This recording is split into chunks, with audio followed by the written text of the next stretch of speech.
90% भन्दा बढी loyalty program fail to build loyalty. किन?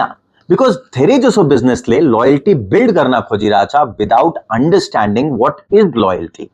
अब लोयल्टी बुझ्नको लागि पहिला यो बुझ्न पर्यो कि सब मार्केट एक थरी हुँदैनन्। धेरै जसो business fall into one of two types. Number 1 is repertoire market. साबुन, shampoo, biscuits, toothpaste, restaurants, cafes यो सबै रेपर्टोयर मार्केट भित्र पर्छन्। यो मार्केटमा कस्टमरले जहिले पनि एउटा ही ब्रान्ड किन्दैन।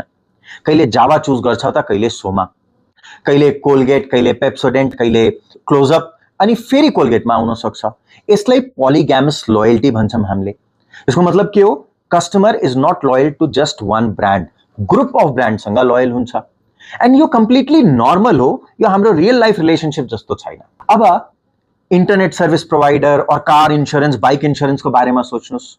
यो केसमा हामी एक टाइममा एक ब्रान्डसँग लॉयल हुन्छौं over a period of time.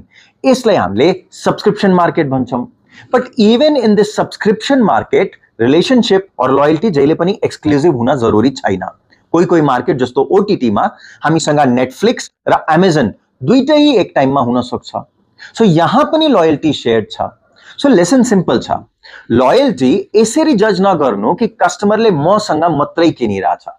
Instead ask, am I one of the brands they regularly come back to? That's what loyalty really looks like in most markets. अब मलाई भन्नुहोस् कि तपाई जहिले पनि एउटा ही क्याफे जानुहुन्छ कि एउटा ही टूथपेस्ट किन्नुहुन्छ कि एउटा ही साबुन किन्नुहुन्छ कि बेला बेलामा स्विच पनि गर्दै राख्नुहुन्छ? Let me know in the comments.